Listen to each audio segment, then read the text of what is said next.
बालक right angle triangle के अंदर ये जो सर्कल वाला जो क्वेश्चन है मेरे भाई, इस पैटर्न पर सीबीएसई बोर्ड एग्जाम में पिछले 3-4 साल में अगर देखा जाए तो हर एक जोन में लगभग इस पैटर्न पर किसी ना किसी फॉर्म में क्वेश्चन पूछा गया है, या तो ऑब्जेक्टिव हो या तो सब्जेक्टिव हो, पूछा गया है। बहुत ही आसान करके एक पीवाईक्यू तुम्हें हम समझा रहे हैं।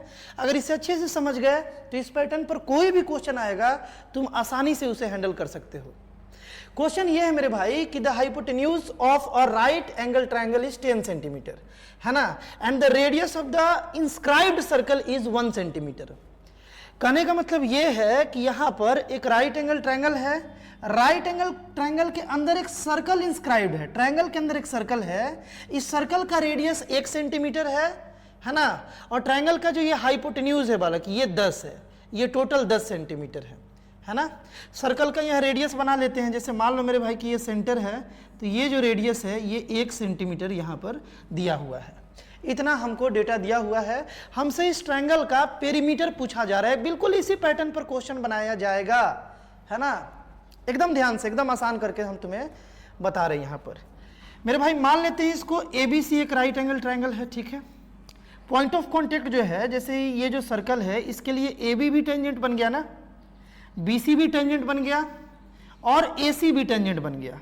लेट कर लेते हैं कि ये पॉइंट P है, ये Q है और ये R है। ये जो पॉइंट ऑफ कॉन्टेक्ट है बालक, पॉइंट ऑफ कॉन्टेक्ट ये क्या है, P है, ये Q है और ये R है। इसे हम लोग ऐसे लेट कर लिए, आसानी से कर सकते हैं ऐसा। पेरीमीटर बताना है हमें। अच्छा एक बात बताओ मेरे भाई, और ये हर इस टाइप के क्वेश्चन में वैलिड हो जाएगा जो अभी हम बताने जा रहे हैं, ध्यान से सुनो। हम ये बोल रहे हैं कि सेंटर से जब इस पॉइंट ऑफ कॉन्टेक्ट को ज्वाइन करेंगे तो तुम पढ़े हो कि ये 90 डिग्री ही होगा। ये थ्योरम तुम जानते हो, सेंटर से पॉइंट ऑफ कांटेक्ट को ज्वाइन किया जाता है सर्कल में तो वो हमेशा परपेंडिकुलर होता है। उसी तरीके से यहाँ पर एक परपेंडिकुलर डाल लिए। बात क्लियर है ना।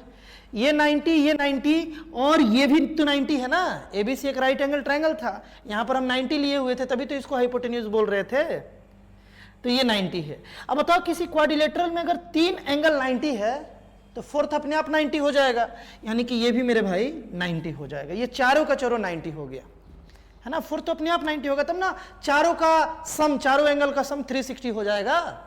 बात क्लियर है। अच्छा दूसरी बात एक और देखो कि ये जो एक्सटर्नल पॉइंट है सर्कल के लिए, तो एक्सटर्नल पॉइंट है ये, इस पॉइंट से एक टेंजेंट ये बन रहा है और एक टेंजेंट ये बन रहा है। तुम जानते हो कि एक्सटर्नल पॉइंट से टेंजेंट का जो लेंथ होता है किसी सर्कल पर, उसका लेंथ बराबर होता है।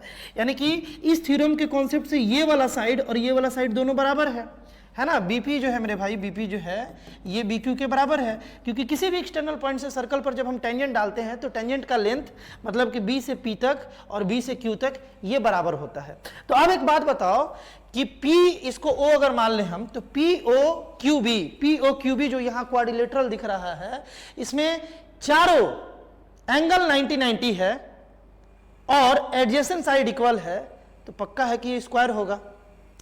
चारों एंगल 90 डिग्री है, चारों एंगल 90 डिग्री है और एडजेसेंट साइड अगर इक्वल है तो पक्का स्क्वायर होगा, क्योंकि चारों एंगल तो या तो स्क्वायर में 90-90 होता है या तो रेक्टेंगल में, लेकिन रेक्टेंगल में एडजेसेंट साइड बराबर नहीं होता, स्क्वायर में होता है ना। तो अगर ये स्क्वायर हो गया मेरे भाई, देखो यहां से यहां तक ये तो रेडियस था, रेडियस हमको 1 सेंटीमीटर दिया हुआ था, और अगर स्क्वायर है तो स्क्वायर का सारा साइड बराबर होता है, तो ये भी 1 हो जाएगा, ये भी 1 हो जाएगा, ये भी 1 सेंटीमीटर हो जाएगा। बात क्लियर है ना यहां तक। और जैसे यहां तक हम लोग सोचे, अब क्वेश्चन बहुत ही आसान हो गया। देखो कैसे, हम इसको अगर x मानते हैं, लेट हम अगर इसको x माने, A से R तक x माने, तो एक एक्सटर्नल पॉइंट से सर्कल पर टेंजेंट जा रहा है, तो टेंजेंट का लेंथ जो है वो बराबर होता है दोनों साइड। तो ये जो AR है मेरे भाई, AR जो है ये x है, और इधर से देखा जाए A से ही आ रहा है, A से ही टेंजेंट आ रहा है, तो AP भी x हो जाएगा। ये तो बात क्लियर है। और आगे देखा जाए कि ये पूरा मेरे भाई 10 था और यहां से यहां x है, ये पूरा 10 था, यहां से यहां x है, तो ये तो मेरे भाई 10 - x ही होगा ना। और फिर से देखा जाए कि एक पॉइंट से 2 टेंजेंट जा रहा है सर्कल पर, तो ये दोनों टेंजेंट का लेंथ जो है बराबर हो जाएगा, तो ये भी हो जाएगा मेरे भाई 10 - x। जैसे यहां तक डेटा तुम्हें समझ में आया, अब ये क्वेश्चन बहुत ही आसानी से बता सकते हैं। पेरीमीटर निकालना है, और पेरीमीटर ट्रायंगल का निकालने के लिए क्या करना पड़ेगा, तीनों साइड को जोड़ना पड़ेगा।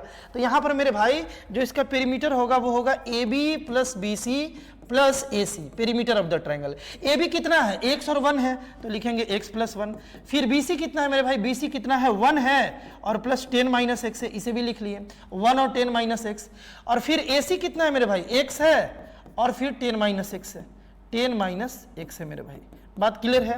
देखो x और x कैंसिल हो गया, x और x मेरे भाई कैंसिल हो गया, यहां से 10 और 10 20 और 2 22 आ गया।